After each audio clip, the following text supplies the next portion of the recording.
بسم اللہ الرحمن الرحیم۔ فرشتوں پر ایمان لانا۔ حضرت علی رضی اللہ تعالیٰ عنہ فرماتے ہیں کہ اللہ تعالیٰ نے پانی کے خزانے پر فرشتہ مقرر فرما رکھا ہے۔ اس فرشتے کے ہاتھوں میں ایک پیمانہ ہے اور اس پیمانے میں سے گزر کر ہی پانی کا ہر قطرہ زمین پر آتا ہے۔ لیکن نوح علیہ السلام کے طوفان والے دن ایسا نہ ہوا، بلکہ اللہ نے براہ راست پانی کو حکم دیا اور پانی کو سنبھالنے والے فرشتوں کو حکم نہ دیا، جس پر وہ فرشتے پانی کو روکتے رہ گئے لیکن پانی نہ رکا، بلکہ فرشتوں پر زور کر کے چل پڑا۔ اللہ تعالیٰ کا فرمان ہے اِنَّا لَمَّا طَغَى الْمَاءُ، نوح علیہ السلام کے وقت پانی کو طغیانی ہوئی۔ اس فرمان کا مطلب یہ ہے کہ پانی اللہ کا فرما بردار تھا لیکن وہ فرشتوں پر سرکش ہو گیا تھا، اور اس طرح سے اللہ تعالیٰ نے ہوا کے خزانے پر بھی فرشتہ مقرر فرما رکھا ہے۔ اس کے ہاتھ میں ایک پیمانہ ہے، ہوا اس میں سے گزر کر زمین پر آتی ہے، لیکن قوم عاد کی ہلاکت والے دن ایسا نہ ہوا، بلکہ اللہ نے ہوا کو براہ راست چلنے کا حکم دیا اور ہوا کو سنبھالنے والے فرشتے کو حکم نہ دیا۔ وہ فرشتے ہوا کو روکتے رہ گئے لیکن ہوا زور کر کے چل پڑی۔ اللہ تعالیٰ کا فرمان ہے بریح صرصر عاتیہ، ایک تیز اور تند ہوا، یعنی وہ ہوا ان فرشتوں کی نافرمان ہو گئی تھی اور اللہ کی فرما بردار تھی۔ حضرت سلمان فارسی رضی اللہ عنہ کی بیوی حضرت بقیرہ رضی اللہ عنہ فرماتی ہے کہ جب حضرت سلمان فارسی کی وفات کا وقت قریب آیا تو انہوں نے مجھے بلایا۔ اس وقت وہ اپنے ایک بالا خانے میں بیٹھے ہوئے تھے جس کے 4 دروازے تھے۔ مجھ سے کہا اے بقیرہ، ان دروازوں کو کھول دو کیونکہ آج میرے پاس کچھ ملنے والے آئیں گے اور مجھے معلوم نہیں کہ وہ کون سے دروازے سے میرے پاس آئیں گے۔ پھر اپنا مشک منگوا کر مجھ سے کہا اسے ایک چھوٹے برتن میں پانی میں گھول کر لاؤ۔ میں گھول کر لے آئی تو مجھ سے کہا یہ مشک والا پانی میرے بستر کے چاروں طرف چھڑک دو، پھر نیچے چلی جاؤ، وہاں تھوڑی دیر ٹھہری رہو، پھر جب تم اوپر آؤ گی تو تم میرے بستر پر کوئی چیز دیکھو گی۔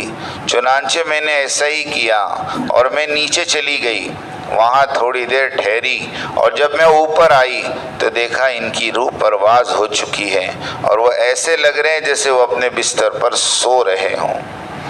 حضرت شعبی رحمۃ اللہ علیہ کہتے ہیں کہ جب حضرت سلمان رضی اللہ عنہ کے وفات کا وقت قریب آیا تو انہوں نے اپنے گھر والی سے کہا میں نے جو مشک والی تھیلی تمہیں چھپا کر رکھنے کے لیے دی تھی وہ لے آؤ۔ وہ کہتی ہے میں مشک کی وہ تھیلی لے آئی۔ انہوں نے کہا ایک پیالے میں پانی لے آؤ۔ میں پیالے میں پانی لے آئی، انہوں نے اس میں مشک ڈال کر اپنے ہاتھ سے گھولا، پھر کہا اسے میرے چاروں طرف چھڑک دو کیونکہ میرے پاس اللہ کی ایسی مخلوق آنے والی ہے جو خوشبو تو سونگھ لیتی ہے لیکن کھانا نہیں کھاتی۔ پھر تم دروازہ بند کر کے نیچے اتر جاؤ۔ ان کی گھر والی کہتی ہیں کہ میں نے پانی چھڑکا اور نیچے آ گئی، تھوڑی دیر ہی بیٹھی تھی کہ میں نے آہٹ سنی، میں اوپر گئی تو دیکھا ان کا انتقال ہو چکا تھا۔ ابن سعد میں حضرت عطا ابن صائب کی روایت میں یہ مضمون بھی ہے کہ حضرت سلمان رضی اللہ تعالیٰ عنہ نے فرمایا آج رات میرے پاس فرشتے آئیں گے جو خوشبو تو سونگھ لیتے ہیں لیکن کھانا نہیں کھاتے۔ اس طرح کے اور قصے تائیدات غیبیہ کے باب میں فرشتوں کے ذریعے مدد کے ذیل میں انشاءاللہ آئیں گے۔ ہمارے ایمان کا ایک حصہ ہے والملائکہ، فرشتوں پر ایمان لانا۔ اگر ہم فرشتوں کو نہیں مانیں گے ہمارا ایمان مکمل ہی نہیں ہوگا۔ یہ بات یاد رکھنا، 7 چیزیں ہیں جس پر ایمان لانا ہے، اس میں ایک فرشتے ہیں، اللہ کا ایک فرشتوں کا نظام ہے، زمین آسمان کے درمیان میں کروڑا کروڑ فرشتے، اتنے فرشتے ہیں کہ میں اور آپ اس کی گنتی نہیں کر سکتے۔ خالی ایک چھوٹی سی مثال دی اللہ کے نبی نے سمجھنے کے لیے کہ بیت اللہ کے اوپر ایک بیت المعمور ہے، جیسے بیت اللہ ہمارا قبلہ ہے ایسے بیت المعمور فرشتوں کا قبلہ ہے۔ اللہ کے نبی نے فرمایا روزانہ 70,000 فرشتے اس بیت المعمور کا طواف کرتے ہیں، اور ایک فرشتہ ایک دن طواف کر لیتا ہے، قیامت تک اس کا نمبر نہیں آتا ہے۔ آپ سوچ لیں آج تک کتنے کروڑوں نے کیے اور قیامت تک کتنے کروڑ کریں گے۔ وَمَا يَعْلَمُ جُنُودَ رَبِّكَ إِلَّا هُوَ، کہ تیرے رب کے لشکر کو تو تیرا رب ہی جانتا ہے۔ ابن کثیر رحمۃ اللہ علیہ نے تفسیر میں لکھا ہے کہ اللہ کے نبی جب معراج پر گئے تو چوتھے آسمان پر ایک فرشتوں کی جماعت کو دیکھا جس کا آگے کا سرا بھی نظر نہیں آ رہا، پیچھے کا سرا بھی نظر نہیں آ رہا، فرشتوں کی جماعت گزر رہی۔ اللہ کے نبی 7ویں آسمان پر گئے، اللہ سے بات چیت ہوئی، اور پھر جب واپس چوتھے آسمان پر پہنچے تو حضرت محمد صلی اللہ علیہ وسلم نے دیکھا کہ وہ فرشتوں کی جماعت ابھی تک اسی طرح جا رہی ہے۔ پوچھا جبرائیل سے، جبرائیل یہ فرشتے کون ہیں اور کہاں جا رہے ہیں؟ تو جبرائیل نے کہا اللہ کے نبی جب سے میں دنیا میں وحی لے کر آ رہا ہوں آج تک میں نے ان کو اسی طرح جاتے دیکھا، مجھے بھی پتہ نہیں اس کا اگلا کہاں ہے اور پچھلا۔ یہ ہے فرشتوں کا سسٹم، اور اس پر ہم کو ایمان لانا۔ اور دوسرا ایمان لانا ہے تقدیر پر۔ دیکھو حضرت عائشہ رضی اللہ تعالیٰ عنہ فرماتی ہیں کہ نبی کریم صلی اللہ علیہ وسلم کو انصار کے ایک بچے کے جنازے کے لیے بلایا گیا۔ میں نے کہا اس بچے کو خوشخبری ہو کہ یہ جنت کی چڑیوں میں سے ایک چڑیا ہے اور اس نے کوئی گناہ نہیں کیا اور نہ گناہ کا زمانہ اس نے پایا، یعنی بالغ ہی نہیں ہوا۔ حضور نے فرمایا اے عائشہ تم جو کچھ کہہ رہی ہو حق اس کے علاوہ کچھ اور ہے۔ اے عائشہ تم جو کچھ کہہ رہی ہو حق اس کے علاوہ کچھ اور ہیں۔ اللہ نے جنت کو پیدا فرمایا اور جنت کے لیے کچھ لوگ پیدا فرمائے، اور ان کے جنت میں جانے کا فیصلہ اللہ نے اس وقت کیا جب وہ اپنے باپ کی پشتوں میں تھے، اور اللہ نے جہنم کی آگ کو پیدا کیا اور اس میں جانے کے لیے کچھ لوگوں کو پیدا کیا، اور اللہ نے ان کے لیے جہنم کا فیصلہ اس وقت کیا جب وہ اپنے باپ کی پشتوں میں تھے۔ حضرت ولید ابن عبادہ کہتے ہیں میں اپنے والد حضرت عبادہ کی خدمت میں گیا، وہ بیمار تھے، میرا اندازہ یہ تھا کہ ان کا اس بیماری میں انتقال ہو جائے گا۔ میں نے عرض کیا ابا جان ذرا کوشش فرما کر مجھے وصیت فرما دے۔ انہوں نے فرمایا مجھے بٹھا دو۔ جب لوگوں نے انہیں بٹھا دیا انہوں نے فرمایا میرے بیٹے تم ایمان کا ذائقہ اس وقت چکھ سکو گے اور اللہ کے علم کی حقیقت کے حق کو اس وقت پہنچ سکو گے جب تم اچھی اور بری تقدیر پر ایمان لے آؤ گے۔ تم ایمان کا ذائقہ اس وقت چکھ سکو گے اور اللہ کے علم کی حقیقت کے حق تک تم اس وقت پہنچ سکو گے جب تم اچھی اور بری تقدیر پر ایمان لے آؤ گے۔ میں نے عرض کیا ابا جان مجھے کیسے پتہ چلے کہ کون سی تقدیر اچھی کون سی بری؟ انہوں نے فرمایا تم یہ سمجھ لو جو اچھائی یا جو برائی تمہیں نہیں پہنچی وہ تمہیں پہنچنے والی نہیں تھی، اور جو تمہیں پہنچی ہیں وہ تمہیں چھوڑنے والی نہیں تھی۔ اے میرے بیٹے میں نے نبی کو فرماتے ہوئے سنا ہے اللہ نے سب سے پہلے قلم پیدا فرمایا، پھر اس سے فرمایا لکھ، چنانچہ اس نے اسی وقت وہ سب کچھ لکھ دیا جو قیامت تک ہونے والا ہے۔